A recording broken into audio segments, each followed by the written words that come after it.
नाज़रीन, ब्रेक के बाद आपको खुशामदीद कहते हैं। प्रोग्राम बात क्या है, और बात यहाँ हो रही थी हालिया मानसून की बारिशों की तबाही जो हुई है और उसमें जो फसलों को नुकसान पहुँचा है, साथ ही साथ उसके अलावा जो है जानी नुकसान भी हुआ है, तो उस पर हम बात कर रहे थे। और पैनल में मेरे साथ मौजूद थे नदीम शहजाद साहब, सीनियर तजिया निगार हैं। अ, उसके अलावा जो है वो आबिद अली साहब हैं और समाजी कारकुन हैं वो, और मुश्ताक साहब मौजूद हैं। नईम साहब, आपसे मैं ये जानना चाहूँगा कि अभी हम चूँकि बात कर रहे थे कि टेक्नोलॉजी का दौर है, दुनिया आगे जा रही है, और हम आज भी इस बात को डिस्कस कर रहे हैं कि अपने जो हमारे किसान हैं उनकी जो मुश्किलात हैं, और मानसून की बारिशों के बाद या सैलाब के बाद जो उनकी बहाली का मसला है वो हल नहीं हो पाता। और इस पर पॉलिटिक्स की अगर हम बात करें तो सियासत भी की जाती है। जिस तरह मैंने ये भी कहा कि किसानों की ये शिकायत रही है कि मनपसंद लोगों को नवाजा जाता है, चाहे वो फिर कर्ज़े हों या तो फिर वो इमदाद हो, नुकसान हो उसके हवाले से जो इमदाद हो वो भी मनपसंद लोगों को नवाजा जाता है। जाहिर सी बात, अगर किसान परेशान रहेगा, नुकसान में ही रहेगा साला साल, तो फिर वो काश्त की तरफ नहीं जाएगा। उससे फिर जो हमें हमारी ज़रूरियात हैं, इसमें फूड सिक्योरिटी के हवाले से भी, तो हमें एक्सपोर्ट के बजाय इंपोर्ट चीज़ें करनी पड़ेंगी। जी बिल्कुल। यहाँ पे बात की जाए जो इंसानी मुआशरा है, इसके तकाजे ये कि इंसानी फितरत भी कि अपनों को नवाजने की, और मेरिट का तो आप देखिए शुरू से ही सिंध के अंदर जो है बिल्कुल इस पर आवाज उठती है। किसी भी शोबे जिंदगी में आप देख लें, मेरिट का जो है वो उसे बिल्कुल सबुताज किया जाता है, नहीं मेरिट को मद्देनजर रखा जाता। और इस सवाल से ये जरूर है कि पॉलिटिकली तौर पर उन लोगों को जरूर नवाजा जाता है। जैसे कि आप देखें, बेनजीर इनकम सपोर्ट प्रोग्राम जो है उसके अंदर बहुत बड़ी करप्शन जो सामने आई थी कि जो इंदराज किए गए थे, इनरोल जो लोग किए गए, वो उसमें बहुत बड़े जो है इसमें लैप्स थे। लेकिन उस उन्हीं बुनियादों पे अब जिन्हें मराद दी भी जा रही हैं, जिन्हें घर बनाकर भी दिए जा रहे हैं, सोलर सिस्टम भी अब दिया जाएगा सिंध के अंदर, तो वो उसी बुनियाद पर दिया जा रहा है जो बेनजीर इनकम सपोर्ट प्रोग्राम में जो रजिस्टर्ड है। तो सबसे पहले तो इस मामलात में ट्रांसपेरेंसी की जरूरत है, और उसके साथ साथ किसान जो है देखें, हमेशा से एक सादा इंसान और जो अपने हक के लिए निकले, वो उसकी हकतलफी होती रही है, और उसके जो एहसास जो मजरू होते रहे, उन्हें इंसाफ नहीं मिलता जब तो कोई सिफारिश ना हो, पॉलिटिकली सपोर्ट ना हो। ये एक अब वतीरा बनकर रह चुका है हमारे मुआशरे के अंदर। तो इसी तरह किसान हमेशा देखें तो पस्ती का शिकार रहा है। उनकी फसलों के अंदर जब पानी आए, उनमें खास तौर पर आप देखें, इससे कभी जब ये सैलाब आया 2022 के अंदर, तो जो सामान दिया गया था, जो आलमी दुनिया ने हमारी मदद की थी, उसमें जो कैंप थे और दीगर अशिया जरूरत का इस्तेमाल था, खाने पीने का था, उसकी कई खबरें ब्रेक हुई अंदरूनी सिंध से कि वो सामान बाहर फरोख्त कर दिया गया। वो सामान बाहर जो है हक तलफी उसकी होती रही। वो लोग मुस्तहकीन जो थे उन्हें नहीं मिला, और बार बार वही लोग जो खाना बदोश थे, ज्यादातर इसके अंदर ऐसे अंसर भी आ जाते हैं कि वो लोग उन उस माल को लूटते रहे, और उसकी तकसीम का अमल जो है वो दुरुस्त नहीं रहा। हमेशा से बात यही है कि देखें, पाकिस्तान के अंदर भी किसी चीज की जो किल्लत नहीं है, पानी की भी किल्लत। मैं इसकी एग्जांपल इस तरह दूंगा, किसानों के साथ, फसलों के साथ इसको वाबस्ता करूंगा, और किसान के जो मसाइल उनसे वाबस्ता करूंगा कि कराची के अंदर भी पानी की जो जाहिरी तौर पर किल्लत है, लेकिन इसकी तकसीम का अमल जो है वो अगर बेहतर हो जाए तो किसी हद तक कवर की जा सकती है। अब पानी का एक बहुत बड़ा हिस्सा जो है वो हमारे चूंकि रिजर्वायर ना होने की वजह से, डैम ना होने की वजह से उसको महफूज नहीं किया जाता, वो समंदर बुर्द हो जाता है वो पानी, और वो पानी जाया हो रहा है। और आने वाले वक्तों में जो कि 2030 और 50 के दरमियान पानी की किल्लत आलमी दुनिया का एक मसला बनता जा रही है, ग़िज़ाई किल्लत का सामना करना है हमें। इसके लिए हमें बजाय ऐसे इनिशिएटिव लेने चाहिए कि हम आने वाले वक्त के अंदर अपनी इतनी ग़िज़ाई जो फसलें हैं या पैदावार है, इसको जो है मजीद बेहतर करें और इनको ज्यादा से ज्यादा हासिल करने की कोशिश करें। नहीं तो फिर इसी तरह होगा कि जिस तरह हालिया गंदम स्कैंडल आपके सामने है, इसके साथ साथ अब हम यूक्रेन से और रोमानिया से जो है गंदम जो इम्पोर्ट करते हैं, और वो गंदम भी इतनी उसकी क्वालिटी अच्छी नहीं होती बनिस्बत हमारी जो देसी गंदम, हमारी फसलों की अगर बात करें तो उनकी क्वालिटी जो है बेहतरीन पूरी दुनिया के अंदर मानी जाने वाली फसलें। हमारा बिल्कुल आम देख लें आप, ऐसा ही है। अंदरूनी सिंध की ये फसल है आम, और जिसे फलों का बादशाह कहा जाता है, ये भी अंदरूनी सिंध से आम और पंजाब की फसल है। इसके साथ साथ हमारी गंदम की क्वालिटी को आप दे लें, हमारे माल्टा देख लें जो सरगोदा इसका मरकज है, वहां से पूरी दुनिया में इसकी सप्लाई होती है। बिल्कुल। दीगर ऐसे हमारे फ्रूट्स हैं जो जाते हैं, सब्जियां हमारे मुल्क से जाती हैं, लेकिन क्या मामला है कि हमारी इस पर एक्सपोर्ट पर तवज्जो नहीं दी जाती, या हमारे किसानों को वो सहूलियात फराहम नहीं की जाती, हमारे वो स्टैंडर्ड नहीं होते। हमें इससे कबल भी स्टैंडर्ड की बुनियादों पर भी हमारे माल की जो जो एक्सपोर्ट है वो रुकी है बाहर आलमी दुनिया के अंदर। इस हवाले से उन स्टैंडर्ड को बेहतर करने की जरूरत है, किसानों बिल्कुल। को जदीद जो दौर है हाजिर के जो तकाजे उनके मुताबिक इस्तवार करने की जरूरत है। इसके साथ साथ हमारे महकमे मौसमियात के हवाले से मैं बात जरूर करूंगा, जी। मेट्रोलॉजिस्ट जो हमारा डिपार्ट है उससे अब तक हम जो है वो चांद देखने के लिए हम अभी प्लाजा या दीगर बिल्डिंगों पर बैठ रहे हैं, जी, या ऐसा हमारे ही है। जो भी फोरकास्ट होती है वो हमेशा से आवाम के अंदर ये बहुत बड़ा एक सवाल है कि वो हमेशा फोरकास्ट जो उलटी हो जाती है, जब बताया जाता है उसको तो होती नहीं, उसके बाद हो जाती जी, है। हालांकि ऐसा ही है। दुनिया के अंदर ऐसा नहीं है। अमेरिका जैसे शहर के अंदर मैं खुद रहा हूँ, वहां घंटों पर और मिनटों पर वो चीज बता दी जाती है कि इस टाइम बारिश का टाइम है, इस टाइम नहीं है, ये हवाओं का दबाव इतना तेज होगा नहीं होगा, हवा में नमी का तनासुब ये होगा ये नहीं होगा। तो हमारे यहाँ पर इस चीज की भी बहुत अच्छा जरूरत है। इस पर ऐसा क्यों ही है। नहीं ऐसी मौसर फंडिंग की जाए।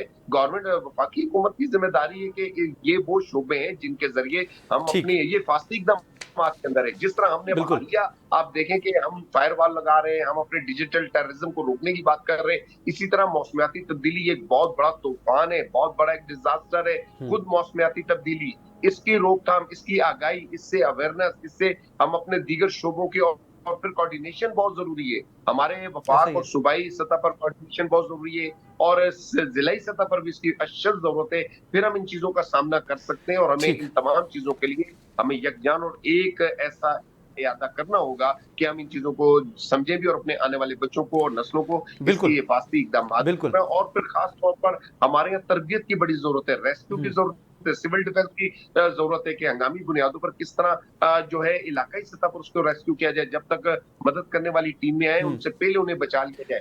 इस तरह ठीक के है। आसात इंसानी मैं ज़रा जादू की अभी मुश्ताक साहब हालिया की तरफ बात जो जाऊँगा। जी, जी, हुई बिल्कुल। अच्छा, मुश्ताक साहब, यहाँ नदीम शहजाद साहब कहते हैं कि अभी जिस तरह उन्होंने सोलर का ज़िक्र किया कि 2 लाख के करीब सोलर जो है वो सोलर दिए गए हैं, चूँकि आपका ताल्लुक सिंध से है। तो मुझे ज़रा ये बताएँ कि वो कौन से 2 लोग हैं जिन्हें 2 लाख कौन से वो लोग हैं जिन्हें सोलर जो है वो गवर्नमेंट की तरफ से दिया गया है? ये इनका इंतखाब कैसे हुआ? इस पर भी काफ़ी सारे सवालात हैं। आप इस पर क्या कहेंगे?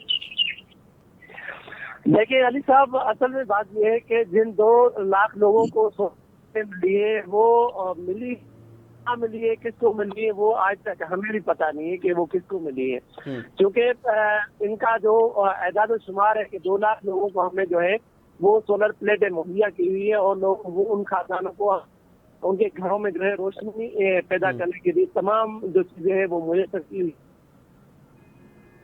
एक भी जो है वो सरेआम नहीं है, सारे के सारे उनमें किसी का हमें पता नहीं है कि वो कौन से लोग हैं जिनको इन्होंने सोलर प्लेटों से नवाजा है। ये अपना नवाज वाला वही सिस्टम है कि हकदार का हक खाया जाता है, और हक तलफी की वजह से ही सिर्फ वो अपना नवाजी का सिस्टम है, जिसकी वजह से जो है वो हकदार अपने हुकूक से महरूम रह जाता है। यही वजह है जिसकी वजह से जो परेशान लोग हैं वो उनको कोई पूछने वाला नहीं है और उनकी परेशानी खत्म नहीं होती। जिसके घर में जितना कुछ है अच्छा है और उन्हीं को ही ये चीजें सारी मिलती है, गरीब को कोई चीज़ नहीं मिलती है। ठीक है आबिद साहब, आपकी तरफ आऊँगा मैं, चूँकि आपने इससे पहले भी अपनी मदद आपके तहत जो है लोगों की आपने मदद की, आप एक समाजी कारकुन भी रहे हैं। साथ साथ अभी जो हम नदीम साहब ने जो जिक्र किया कि गवर्नमेंट ऑफ सिंध ने यकीन हमने भी देखा कि सीएम ने अभी 2 लाख के करीब सोलर जो है वो डिस्ट्रीब्यूट किए, और किन लोगों को किए, और ये हम भी जानने की कोशिश कर रहे हैं कि वो लोग तलाश किए जाएँ। तो आप इस बारे से क्या कहेंगे कि ये इंतखाब होता कैसे बेसिकली?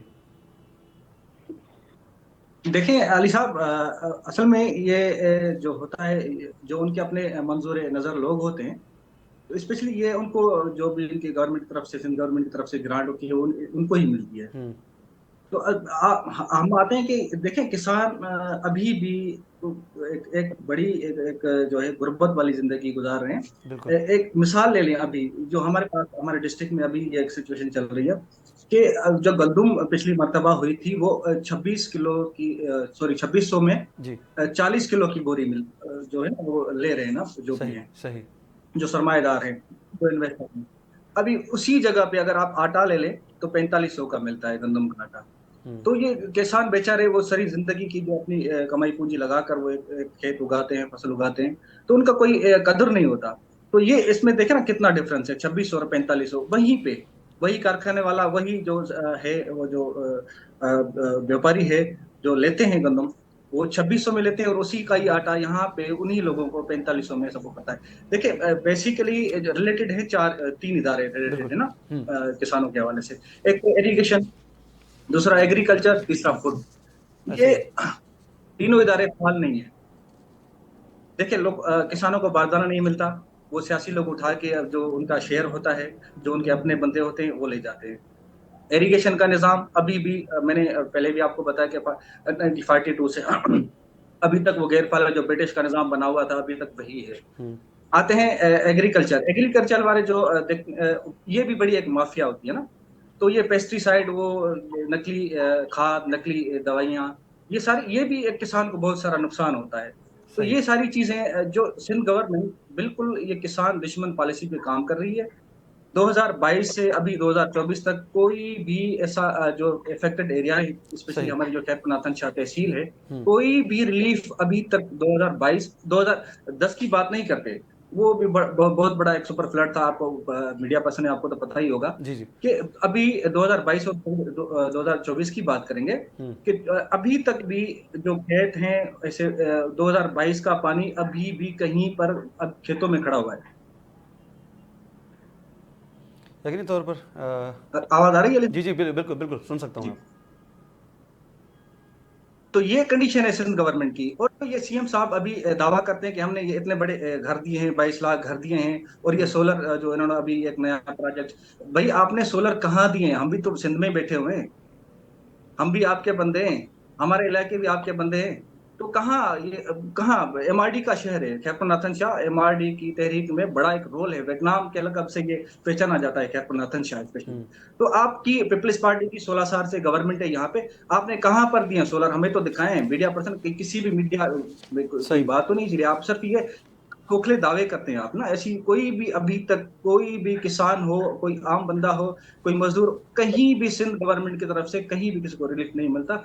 अभी 2 साल हो गए 2022 में जो सुपर फ्लड आया था। सही। एज इट इज वही माहौल है, वही हालात, वही खेत है, वही बंद है, वही केनाल है। एज इट इज वही चीजें ऐसा जहां पर बिल्कुल थी वहीं पर है। प्रोग्राम करने का जो मकसद है वो यही है कि जिस तरह हमने हंगामी सूरत हाल पर अभी डिजिटल टूरिज्म पर हम बात कर रहे हैं, और साथ साथ जो इंटरनेट की स्पीड भी स्लो थी, जो फायरवॉल के भी नज़ीर साहब ने बात की, उसके अलावा दीगर शोबों में भी हम जिस तरह तालीम की हम अगर बात करें तो वहाँ पे इमरजेंसी, तो इस तरह ज़राअत पर भी इनको देखना चाहिए जो भी हमारी हुकूमतें हैं उनको। क्योंकि हम कहते हैं, हम सुनते आ रहे हैं और पढ़ते भी आ रहे हैं कि पाकिस्तान एक ज़राई मुल्क है। तो ज़राई मुल्क की अगर हालत यह है कि किसानों को जो उनको मुश्किलात हैं, उनकी मुश्किलात हल करने के बजाय, जो कि आबिद अली साहब आपने जो जिक्र किया कि जो एक गंदम की बोरी जो रेट मुकर्रर करती है गवर्नमेंट 4000, उसको जो है वो 2600 में फिर उनसे लिया जाता है। तो इस तरह फिर आपने और भी चीज़ें जो बताई हैं, जाहिर सी बात है इन हुकूमतों को देखना चाहिए कि किसान जो एक गरीब किसान है, जो कर्जा लेकर अपनी फसलों को और जो है वो आबाद करता है, फिर उसके बाद जो उसको नुकसान पहुंचता है, उसको नुकसान का अजाला होना चाहिए।